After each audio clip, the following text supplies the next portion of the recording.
Jeff was awesome. He did a really good job. Matter of fact, good enough that we've asked him back twice. And I will strongly suggest that we ask him back for a third time. I have been asked to talk with you about various elements of professional etiquette. Now, I'm supposedly doing this for the purposes of continuing education and compliance, blah, blah, blah. But I know the truth. The truth is that some of you are occasionally doing things that make your coworkers want to punch you in the head. But because they can't punch you in the head, thanks to the law and government and all of that, I have been asked to talk to you about what you should and should not do in the workplace, but I'm not going to do that. Because that's not really what I do. I don't help people become better. I don't give people advice. I give permission. And that's what I'm going to give you, the permission today to do exactly what you want to. Because let's face it, let's be honest. Work, people, work is prison. There's not a lot of difference. Not a lot of difference between these two places, is there? No. Or these two kinds of people. You'll notice they're both wearing suits.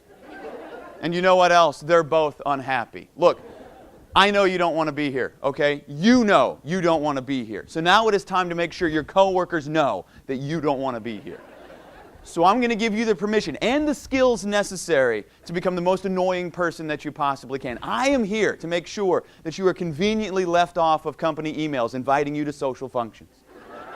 Let's first focus on how to annoy others by the way that you dress. Because the truth is, the way you look is the first thing other people notice about you. And all of us make judgments about others based upon our appearance. All right? This person, for example, probably a sports fan. This person, yeah, exactly. This person, probably into horses. And this person is probably single. Let's knock this out. Business professional. You've seen it and you know it. Okay, clean lines, crisp clothes, pressed suits, fitted everything. Right? Whether it is true or not, these people look like they run the office. Next, business casual.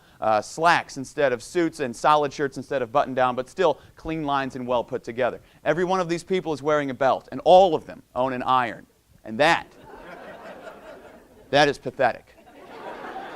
None of you should own an iron. Do you know who invented the iron? Neither do I, because he died in obscurity. And that's exactly what he deserved. You shouldn't own an iron or a steamer or a shoehorn or a belt for that matter, okay?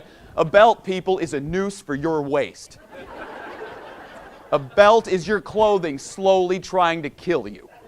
You did a fantastic job, and everybody had a great time with lots of laughs. We move to how to annoy other people at meetings. This is where you'll be able to annoy them more effectively than anywhere else. You know how I said it was the break room? I was lying, all right? It is meetings, although meetings in the break room are the best. And the reason for that is because you will have at your disposal one of the most annoying tools ever devised by the hand of humankind, your cell phone. You can show up to your meetings late and you can show up unprepared. That'll annoy people. But the best of you are going to spend your entire meeting with your eyes and your hands hiding under the table. Exactly. Trying to hide your phone in that same completely ineffective and obvious way that you tried to pass notes back and forth in 7th grade. Or better yet, people, keep your phone up and out. Yeah. Don't make any attempt to hide it, like some of you do right now. Now, I know some of you are sitting here and you're like, listen, maybe you don't know how business works anymore, but I have to respond to my emails and my texts as soon as I get them. That's the speed of business today. I don't know why people are getting so bent out of shape. I'll tell you why they're getting bent out of shape. There are two things you need to know about people in order to understand why it annoys people that your cell phone is out during meetings. Number one, everybody honestly believes that they are masters at multitasking. And number two, everyone is wrong. It is impossible to send a text, receive a text, send an email, receive an email, and give your full attention to the particulars of whatever meeting you're in. Not to mention that staring at your phone when you're supposed to be looking at the person leading the meeting, who in many cases is less than 5 feet from you, is unbelievably rude to the person who's leading the meeting. And the best of you, if you want to take this to the top, you are going to keep your laptop out during this, like I've seen 4 or 5 of you have yours right there. It's awesome. I love it. It's just wonderful. No, we're taking notes. No, you're not. You're catching up on email, catching up on work, playing on Facebook. I don't know what you're doing, but you're not paying attention to me. And I hate you. Well done. So, now you know who to send your emails to. That'd be everybody. Now let's talk about how to send them. There's a lot of ideas here, but we only have time for really 3 concepts. First, write like you're texting, okay? All of your emails, business letters, marketing materials, advertising campaigns should be sent with the same care and attention to detail that you use to text your family and friends. Write like you're texting, and I don't care how intelligent and articulate you are, everyone you know will think that you're functionally illiterate. Now, I know some of you are saying, dude, listen, texting is a perfectly valid form of communication. It is quick, concise, and it gets the point across. And you are right. It is quick, concise, and it gets the point across. But it still makes you look like a moron. And to give you an idea of why, I have taken the liberty of converting a recent shareholder stock report from a company I own stock in into text speak. There you go. This was a 49-page prospectus. I don't have time to share that with you, so we knocked it down into a single paragraph. Look at it together. First quarter 2011 earnings. Business is great despite the recession. Shares are up 12%. Oh, my God. All right.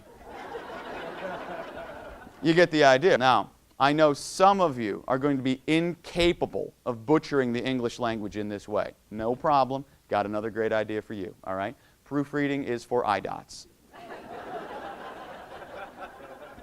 You don't have time to make sure that what you've written is what you want others to read. They'll figure it out. They'll fill in the blanks. They'll know what words you meant.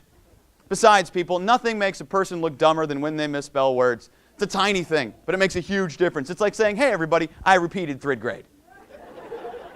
In case you guys are like, was he serious? And I was like, no, I wasn't really serious. I could have been serious. Could have spent the whole time I'm with you talking about here's what you should do and here's what you shouldn't. It's so boring. So I did everything backwards, and I hope that's okay. And I think it's safe to say that I didn't tell you guys anything you don't already know, right? I was just reminding you of stuff that everybody knows. And that's fine, because everybody needs reminders from time to time. So here's what I'm reminding you of. Monday through Friday, you spend the majority of your waking life in this building surrounded by these people. In a very real sense, the people you're sitting with right now are your family. And I know you didn't pick them. Any more than you picked who your mother, your father, your brothers, and your sisters are.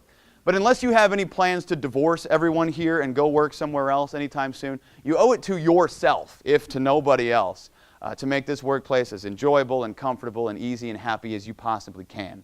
All right, here are the messages for anybody who just like, what's the point of this? All right, here's the serious, straightforward point. Dress a little better than you absolutely have to. And please remember that sandals and socks don't go together.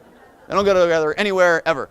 Show up on time every day. Do what's expected of you. And once a week, and ideally once a day, do one thing nobody asked you to do. That alone will put you in the top 10% of whatever department, industry, anything that you ever work in.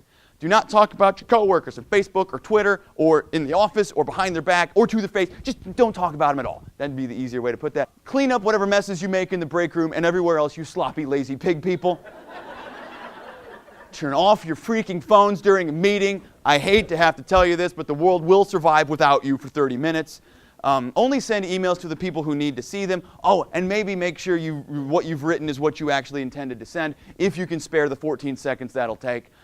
The internet is not a toy, except that it mostly is. So use the non-toy parts at work and the YouTube parts at home. And I have to tell you that it was inspiring and motivational, probably because I laughed more. Jeff was phenomenal. We had our group of administrators and CEOs of surgical centers and surgical hospitals here tonight.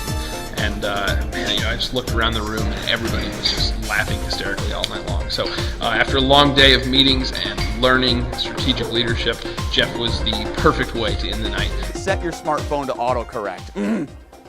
Especially if you've got an iPhone. I don't know who designed the iPhone, but whoever the iPhone's autocorrect system, but whoever did it, English is like their 8th language. Because they don't know which words belong next to which other words. And thankfully, there are some websites that are actually devoted to compiling some of the more adorable iPhone autocorrect screw-ups that people have bothered to save. Your mom and I are going to divorce next month. What? Why? Call me, please. I wrote Disney and the phone changed it. We're going to Disney. That was an awkward half hour for your daughter there, wasn't it?